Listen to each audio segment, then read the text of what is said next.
দাউ দাউ করে জ্বলে। বিগত সময়গুলি জুলুম, নির্যাতন, অন্যায়, অশ্লীল, পাপাচার, বেবিচার, কোরআন বিরোধী, রাষ্ট্র বিরোধী, তারপরে বিভিন্ন অপকর্ম চলছে। কোরআনের আলো তো জ্বলে না, ঠিক না ভাই? ঠিক। সুতরাং সাভার আশুলিয়ার সাবেক সংসদ সদস্য, বারবার নির্বাচিত গণমানুষের নেতা জনাব আজকের এই মাননীয় প্রধান অতিথি সামনে রেখে আমরা সবাই মিলে একটু আমাদের চিন্তা চেতনা স্লোগানকে একটু আপডেট করতে চাই। রাজি আছেন?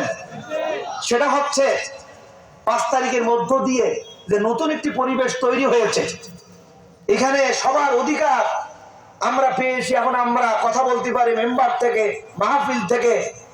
এই 15-17 বছর এই মাননীয় প্রধান অতিথি গণমানুষের ব্যক্তিত্ব, তিনিও এই এলাকায় ঠিকঠাক মতন আসতে পারতেন না, আমরা কথা বলতে পারতাম না। সুতরাং আমরা এই পরিবেশকে সবাই মিলেমিশে ঐক্যবদ্ধ হয়ে আল কোরআনের আলো শুধু ঘরে ঘরে নয়, বাংলাদেশের সবচাইতে দাবি ঘর বাংলাদেশের পার্লামেন্টে নিয়ে যেতে চাই আগামীতে। কারা কারা রাজি? 2 হাত তুলে আল্লাহকে দেখা।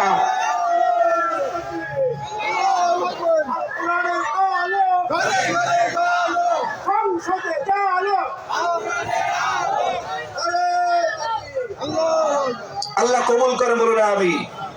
একটা বার যদি মানব রচিত ব্রিটিশদের তৈরি করা মতবাদ বিলুপ্ত হয়ে, এখানে আমরা সবাই মুসলমান, একটা বার যদি কোরআন নামক মহাগ্রন্থ আল কোরআন সংবিধানে পাঠাতে পারি, তাহলে এই দেশে প্রত্যেকটা জেলায়, জনপদে, ঘরে ঘরে, ব্যক্তি পরিবারের, সমাজে আল্লাহর কোরআনের আলো জ্বলে উঠবে, পৃথিবীর কেউ দমাতে পারবে না, ঠিক না? ঠিক। সুতরাং আমরা স্লোগান দিচ্ছি লিল্লাহে তাকবীর, আল কোরআনের আলো, তোমার নেতা আমার নেতা।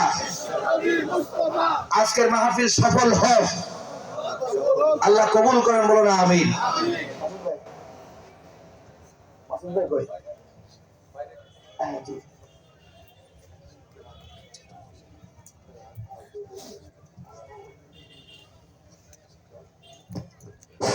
সম্মানিত উপস্থিতি, এ পর্যায়ে আপনাদের সামনে সংক্ষিপ্তভাবে শুভেচ্ছা বিনিময় করবেন আজকের মাহফিলের সভাপতি, গাজীচর মার্কাজুল উলুম মাদ্রাসার প্রধান উপদেষ্টা, সাবেক ছাত্রনেতা জনাব আবুল হোসেন মুন্সি।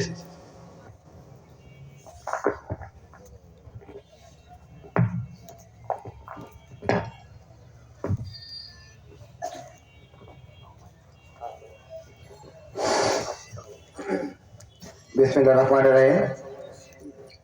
মার্কাজুল উলুম মাদ্রাসা এর উদ্যোগে ৪র্থ বার্ষিক ওয়াজ মাহফিলের সম্মানিত প্রধান অতিথি, সাভার থেকে নির্বাচিত সাবেক সংসদ সদস্য, ঢাকা জেলা বিএনপির সাবেক সভাপতি এবং বিএনপি নির্বাহী কমিটির সহপরিবার বিষয়ক কল্যাণ সম্পাদক, আমার রাজনৈতিক অভিভাবক, আমার নেতা এবং আপনাদের সকলের নেতা ডাক্তার দান মোহাম্মদ সালাউদ্দিন বাবু ভাই, মঞ্চে উপবিষ্ট বিএনপি বিভিন্ন পর্যায়ের নেতৃবৃন্দ, দূর দূরান্ত থেকে আগত ওলামায়ে কেরাম, আমার সামনে উপবিষ্ট মুসল্লি ভাইয়েরা, সেই সাথে যারা পর্দার আড়াল থেকে আমার কথা শুনছেন, সবাইকে আমার সালাম, আসসালামু আলাইকুম।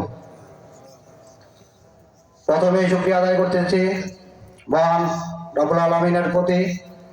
দীর্ঘদিন পর আমরা স্বাধীনভাবে একটি ওয়াজ মাহফিল করতে পারতেছি, সেই সাথে কৃতজ্ঞতা জানাচ্ছি যারা এই ধর্ম প্রচারের সবচেয়ে উত্তম মাধ্যম হচ্ছে ওয়াজ মাহফিল। এই ওয়াজ মাহফিলের মাধ্যমে ইসলাম ধর্ম প্রচার এবং প্রসারের সবচেয়ে গুরুত্বপূর্ণ ভূমিকা রাখে। সেই ওয়াজ মাহফিলে যারা সার্বিকভাবে সহযোগিতা করেছেন তাদেরকে আমি আমার ব্যক্তিগত পক্ষ থেকে এবং অত্র মাদ্রাসার পক্ষ থেকে ধন্যবাদ জানাচ্ছি, কৃতজ্ঞতা জানাচ্ছি। আজকের প্রধান অতিথি ডাক্তার দান মোহাম্মদ সালাউদ্দিন বাবু ভাইকে শত ব্যস্ততার মাঝে উনি আজকের এই মাহফিলে এসেছেন, আমাদের সময় দিচ্ছেন, আপনাদের উদ্দেশ্যে 2-1টি মূল্যবান কথা বলবেন। আমি আমার বক্তব্য দীর্ঘায়িত না করে উপস্থিত সকলের সুস্বাস্থ্য এবং দীর্ঘায়ু কামনা করে আমি আমার বক্তব্য এখানে শেষ করছি। আসসালামু আলাইকুম।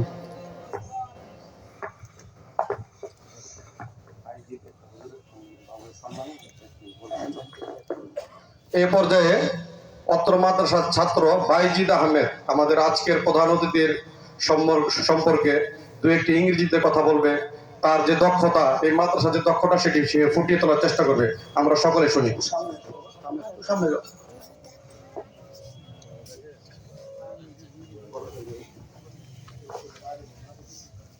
Assalamu alaikum wa rahmatullah.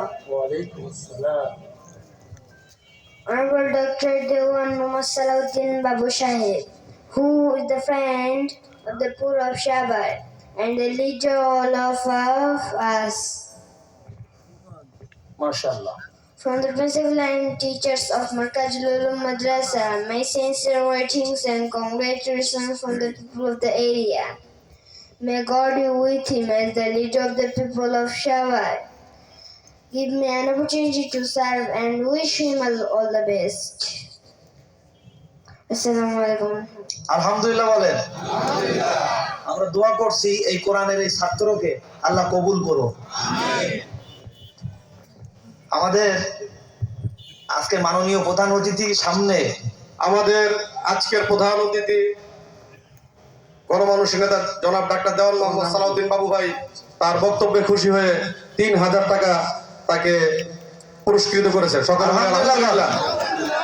লিল্লাহি তাকবীর। মারকাজুল উলুম মাদ্রাসাকে আল্লাহ কবুল করো। এই মাদ্রাসার বাইজিদ সহ যত ছাত্র আছে সমস্ত ছাত্রদেরকে ইলমি আমলের যোগ্যতায় মেধায় আল্লাহ বরকত বাড়িয়ে দিন এবং এই এলাকাকে আল্লাহ যেন উজ্জ্বল করতে পারে, তার মা বাবা আপনজন সবাইকে